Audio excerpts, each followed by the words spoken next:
এখানে যে পুকুরটা দেখতেছেন, এটা আমার সবচেয়ে বড় পুকুর, আমাদের 3 একরের পুকুর। এই পুকুরটা আমি এবারে সংস্কার করতে নামছিলাম, কিন্তু বৃষ্টি চলে আসায় পানি নিচ থেকে বালু তোলার কারণে পানি উঠছে প্রচুর, যার কারণে আমি করতে পারিনি। কিন্তু পুকুর তো ফেলে রাখা যাবে না, আমি এটাতে কার্প ফ্যাটেনিং এর খুবই ইচ্ছা ছিল। একটা আদর্শ পুকুর এখন এটা হয়নি, এটা বলা যায় না।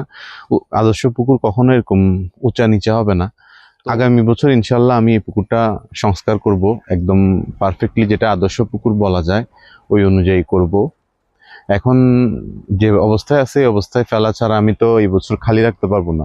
আমি মাছ অলরেডি ফেলেছি, আরও কিছু মাছ চারপাশে পুকুর সবগুলা থেকে বড় বড় সাইজের মাছগুলো এনে এখানে অ্যাকুমুলেট করতেছি, আরও করব।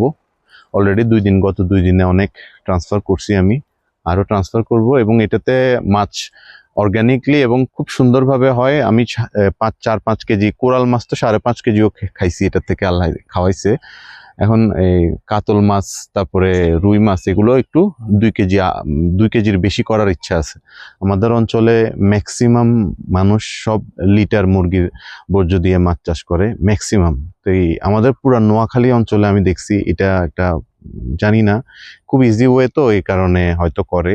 আমি এই একটা পুকুরে অন্তত আমি দেখতে চেষ্টা করব, যেটা উত্তরবঙ্গের ওরা করে, ওরা খুব সাকসেসফুলি করে। তো আমাদের এখানে তো কেউ করে না, অন্তত এই পুকুরটাতে আমি ট্রাই করব যে একদম শুধুমাত্র বড় বড় মাছগুলো দিব, বাংলা মাছগুলো দিব, সাথে কিছু ক্যাটফিশও হয়তো অ্যাড করতে পারি, আপনার গুলশা ট্যাংরা, এগুলা যদি পসিবল হয়।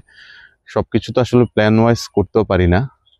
তো দেখি এটা ইনশাল্লাহ রেজাল্ট।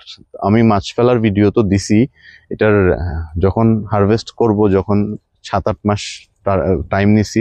আবার একটা সমস্যা হবে, এটা আমি যখন মাছ ধরতে যাব তখন দেখা যাবে আমি মাছ ধরতে পারতেছি না, জালে আসবে না, আমাকে আবার অনেক পানি সেচ দিয়ে, মানে যে সময় পানি কমবে তখন গিয়ে যায় মাছগুলো হারভেস্ট করতে হবে।